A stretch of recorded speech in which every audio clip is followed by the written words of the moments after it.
Hello friends, welcome back to my Borders of Info YouTube channel. आसा खालामदों गासैबो मोजां दं होननानै। थ' लोगोफोर आं दायो नोंथांमोननि गेजेराव मोनसे जबनि आपडेट लाना फैबावबाय। बेनो जाहैदों गुवाहाटी हाइ कर्टनिफ्राय माखासे पस्ट ओंखारदों।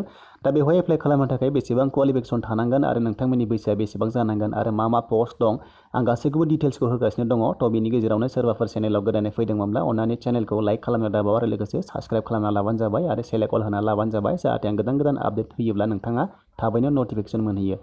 दा बावैनो आसाम पुलिसनि एडमिट कार्डबो होगासिनो दङ नोंथांमोना जाहाथे नटिसखौ थाब मोनो बिनि थाखायनो चेनेलखौ भिजिट खालामबाय थाबानो जाबाय। दानिया जों जागायनायनि लोगोफोर गोबाव सम खालामालासिनो अफिसियेल नटिसखौ जों नायदिनि।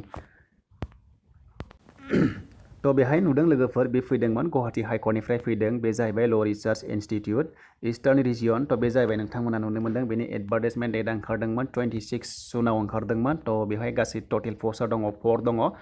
बेवहाय नुदों नोंथांमोना आरो लोगोसे बिनि मिनिमाम क्वालिफिकेसना जानांगोन नोंथांमोना मास्टार डिग्री खालामनो जानांगोन इन हिउमेनिटिसआव आरो नङाब्ला नोंथांमोना bachelor degree in humanities with LLB थानाय जानांगोन।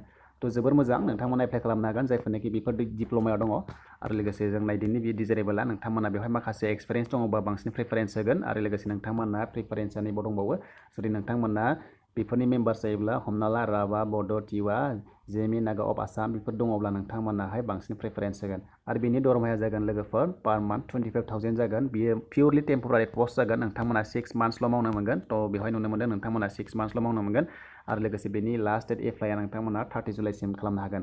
बेखौ नोंथांमोना एप्लाइ खालामनो थाखाय मेल खालामना हरनांगोन। नैबेयाव जादों नोंथांमोना मेल एड्रेसखौ नुदों lawresearch.gac@gmail.com आव नोंथांमोना बेखौ मेल खालामना हरनांगोन नोंथांमोननि बाय'डाटाखौ। थ' लोगोफोर जुदि नोंथांमोना भिडिअखौ नायना मोजां मोनदोंबा लाइक खालामदो, साबस्क्राइब खालामदो खालामाखैमोनब्ला आरो लोगोसे हानायसेबां शेयार खालाम जायफोरनोखि बेफोरबायदि डिप्ल'मा दं नोंथांमोना एप्लाइ खालामनो हागोन। थ' लोगोफोर भिडिअखौ आं बेखिनियाव फोजोबबाय। नोंथांमोना भिडिअखौ मोजां मोनदोंबा खनसे लाइक खालामना होदो।